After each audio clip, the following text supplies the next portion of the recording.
Hello student, আজ আমি এই ভিডিওতে তোমাদের মাধ্যমিকের বাংলা সিরাজদৌল্লা নাটক থেকে সাজেশান দিয়ে দিচ্ছি যে কোন প্রশ্নগুলো আসার প্রবল সম্ভাবনা রয়েছে। সেই প্রশ্নগুলো আমি ওখানে তুলে ধরছি, তো তোমরা একটু দেখে নাও। প্রথমে আমরা কি দেখতে পাচ্ছি যে একটা প্রশ্ন, যে জানি না আজ কার রক্ত সে চায় পলাশি। এটা লাইনটা। রাক্ষসী পলাশিকে কে কোন প্রসঙ্গে উক্তিটি করেছেন তাৎপর্য বুঝিয়ে দাও। তারপর আমরা কি দেখতে পাচ্ছি যে সিরাজদৌল্লা নাটক অবলম্বনে সিরাজদৌল্লা অথবা ঘসেটি বেগমের চরিত্র, তবে সিরাজের চরিত্রই কিন্তু সবথেকে গুরুত্বপূর্ণ। তারপর দেখো, পরের একটা প্রশ্ন আছে যে তোমাদের কাছে আমি লজ্জিত।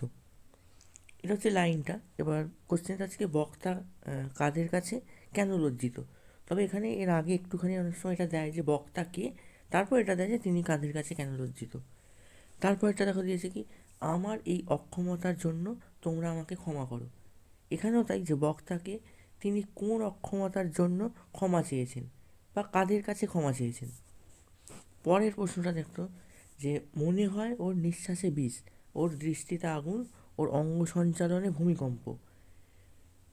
এই যে লাইনটা বলতে আসলে কাকে বোঝানো হয়েছে, বক্তার এমন মন্তব্যের কারণ কি। তারপরেরটা আমরা দেখতে পাচ্ছি কি, যে হিন্দু মুসলমানের মাতৃভূমি এই গুলবাগ বাংলা। এই বক্তব্যের মাধ্যমে বক্তার দেশপ্রেমের যে পরিচয় পাওয়া যায় তা লেখো।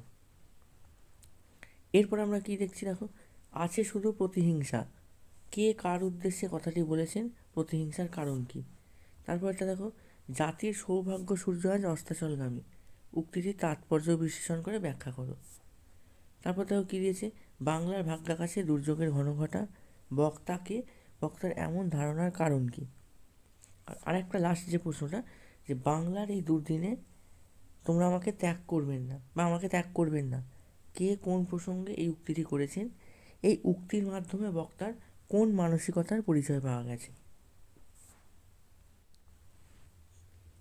তাহলে তোমরা দেখলে এই প্রশ্নগুলো, তবে তোমরা প্রশ্নগুলো দেখলে বুঝতে পারো যে একটা লাইন তুলে দেওয়া, তার পরিপ্রেক্ষিতে অ্যাকচুয়ালি সিরাজের কী মনোভাব বা সিরাজ কী বলতে চেয়েছে, বেশিরভাগ প্রশ্নই কিন্তু সেই রকম টাইপের এখানে দেওয়া রয়েছে। আর এই ধরনের প্রশ্নই কিন্তু আসার সম্ভাবনা সব থেকে বেশি।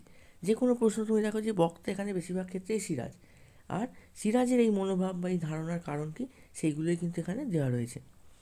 তাহলে দেখো তোমরা এই প্রশ্নগুলো, আশা করি যে এর বেশিরভাগই তোমাদের পড়া রয়েছে। যদি কোনো পড়া না থাকে সেটা অবশ্যই পড়ে নেবে। আর তোমরা আমাদের চ্যানেলে নতুন হলে আমাদের চ্যানেলটিকে সাবস্ক্রাইব করে রাখো, কারণ আমি কিন্তু পরপর ভিডিও নিয়ে আসছি। তোমরা অনেক উপকৃত হবে। দেখা হবে পরের ভিডিওতে।